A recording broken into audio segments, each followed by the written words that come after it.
শুভ সকাল সবাইকে, good morning. সবাই কেমন আছো? আশা করি ভালো আছো। তো শ্রাবণ মাসের প্রথম সোমবার শুরু হলো বাবাকে দিয়ে।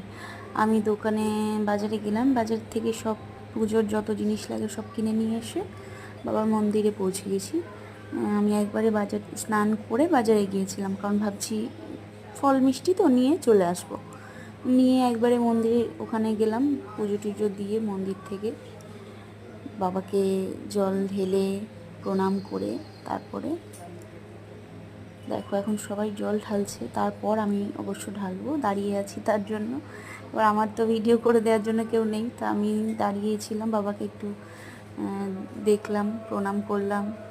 তারপর দেখো আমিও লাইনে দাঁড়িয়ে গেছি, এবার পুজো দেবো। পুজো টুজো দিয়ে তারপর তোমাদের সঙ্গে আবার কথা বলছি।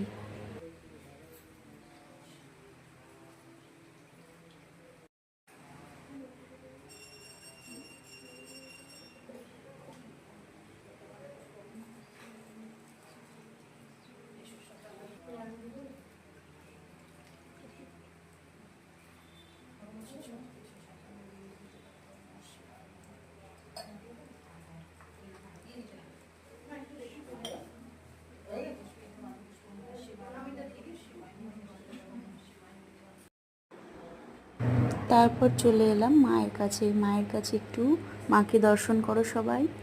আর মায়ের কাছে আমি একটু তোমার দাদা ভাই আর ঋতিকার নামে একটু সংকল্প করলাম, ঠাকুরমশাইকে বললাম একটু সংকল্প করে দিন, তো মাকে দর্শন করো। দেখো তারপর আমার পুজো টুজো কমপ্লিট, আমি আবার বাড়ির দিকে রওনা দিলাম টোটো করে, কারণ অনেকটাই বেলা হয়েছে, তখন প্রায় 1-1:30 বাজে। যেহেতু বাড়ি গিয়ে আবার রান্নাবান্নাও করতে হবে, তো টাটা। বাড়ি গিয়ে আবার তোমাদের সঙ্গে দেখা করছি, কি রান্না করব সেটা তোমাদের সঙ্গে শেয়ার করব। আর ভিডিওটা ভালো লাগলে প্লিজ একটু লাইক কমেন্ট শেয়ার করো, যাতে আরও বন্ধুরা ভিডিওটা দেখতে পারে, আমারও যেন একটু আগ্রহ হয় ভিডিও বানানোর জন্য। তো দেখো বাড়ি এসে রাইস আর আলুর দম বানিয়েছিলাম, কারণ নিরামিষ যেহেতু তোমার দাদা ভাই আর ঋতিকাই খাবে, আমি তো এগুলো খাবো না, আমি সাবু খেয়েছিলাম আর ফল, এগুলো খাবো না। তো দেখো আলুর দম আর রাইস, আমার মেয়ে তো খুব খুশি পেয়ে যে খেতে শুরু করে দিচ্ছে।